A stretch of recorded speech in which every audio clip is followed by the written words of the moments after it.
A24 Studios has put out a lot of unique and interesting films since its creation in 2012, with Robert Eggers' The Witch being one of my favorites. Lamb goes for a similar approach to The Witch.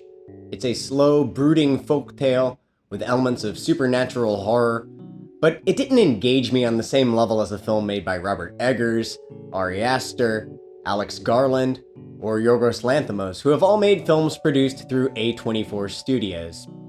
That's not to say that Lamb is a bad movie at all.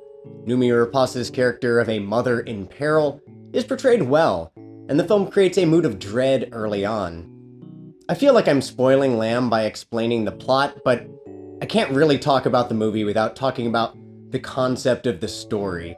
So let's just say this whole review is a spoiler review. Lamb came out last year, so if you haven't seen it at this point, you're probably never going to. It's already been buried amongst an endless sea of entertainment that no single human being will ever have the time to experience. Honestly, I found the movie to be slow and boring, and this is coming from someone who loves the films of Ingmar Bergman, where characters extensively monologue about how empty and pointless their lives are. My recommendation for a movie from 2021 named after an animal would be Pig, with Nicolas Cage, which was also a directorial debut and a slow burn, but I found it to be emotionally resonant, with dialogue and characters that were much more memorable. Pig still remains in my top 5 films of 2021, whereas Lamb wouldn't be on a best or worst list. It's just somewhere in the middle. Lamb was generally well received by critics though, so I'm in the minority on this one. My perspective on the film actually lines up more with the audience view than the critical view where I usually find myself. I will spare you from the use of any Lamb-related puns in the process of my review. Lamb made $1 million when it debuted, which is actually the best opening weekend ever for an Icelandic film in the US. This is Valdemar Johansson's debut film, and despite the fact that I personally had issues with the film, I'd still be on board to see what he directs next. On a dreary farm in Iceland, a husband, Ingvar, and his wife, Maria, are going about their daily tasks. If you're not into the slow burn style, then you'll check out fast with Lamb, because this is the first 20 minutes of the movie.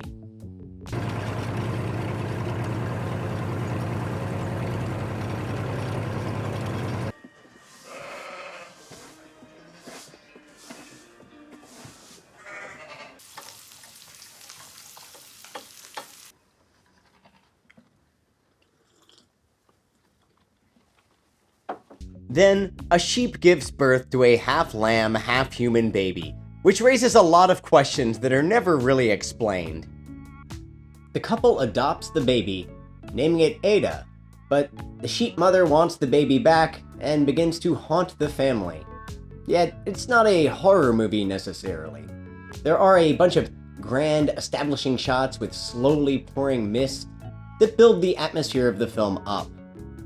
The Elegant Cinematography gives plenty of brooding shots where the characters stare contemplatively into the sky, but everything that the tension builds up to occurs in the final 5 minutes of the movie. Yes, you heard me right. There's a cool thing that happens 5 minutes before the movie ends that all of this weird, silent monotony has built up to.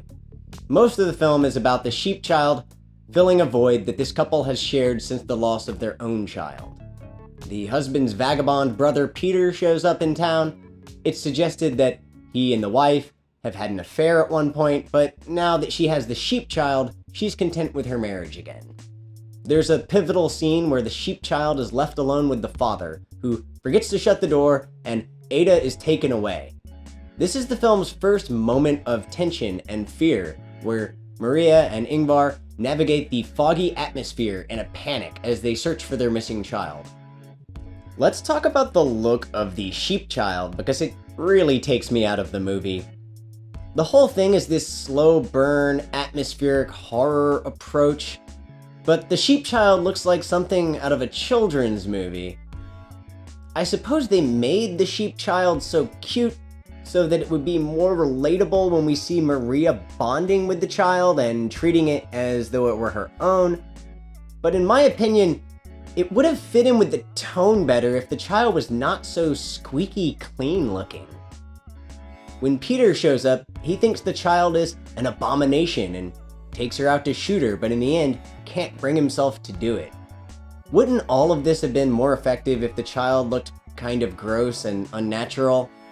I don't understand what kind of tone Lamb is trying to create. Is this supposed to be unsettling or heartwarming? Because the way it tries to jump back and forth between the two is jarring. The director has stated that Lamb is not a horror film, but if it's not a horror film, then what's with all the fog and the sheep with the evil eyes? And if it's not a horror film, why does it have that age-old horror cliche, the farm equipment that won't start? So Lamb is really more of a film about an unhappy couple who begins to reconcile after adopting a child. Noomi Rapace spends the film fiercely keeping the child from the biological mother, which in theory makes her sound like a villain. Eventually, Maria gets tired of dealing with the child's biological mother, so she takes out her gun and shoots her. One of the big questions you may be asking yourself is, why did the sheep give birth to a child that was half human? The most obvious answer would be that her husband was fucking the sheep. It's not unheard of. There was a whole joke about it in a Woody Allen film with Gene Wilder. But no, the child's true father is a terrifying naked man with the head of a sheep. He looks like a mythological creature. He shows up with a gun, kills Ingvar and Peter, and takes the child back, leaving Maria alone and distraught against a cold gray sky. The end. The man-sheep hybrid monster is seen in close-up in the final 5 minutes of the movie. This was such a wasted opportunity that this cool-looking creature was not in more of the film.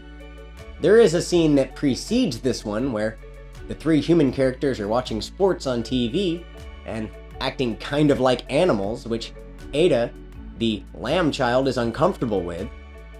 She steps outside to witness the sheep man killing the family dog, and there's a small reflection of the creature in Ada's eyes.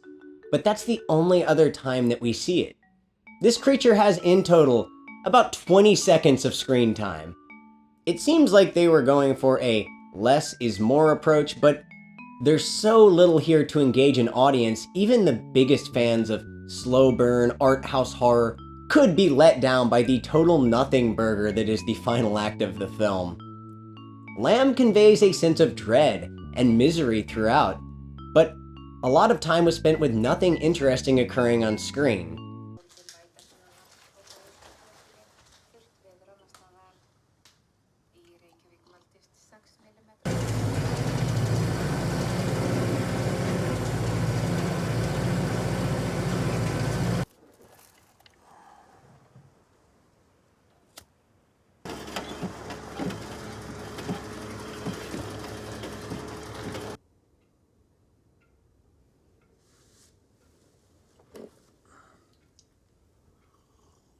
The editing is clean, the framing and the landscapes are beautiful, and the story about parenthood is approached in an unusual way.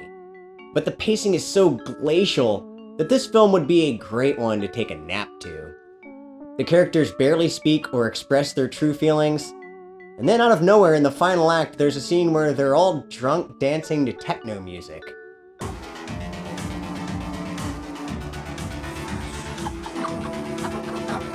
I'm going with a 5 out of 10. In my mind, the positives and negatives balance out for a viewing experience that can only be described as mid.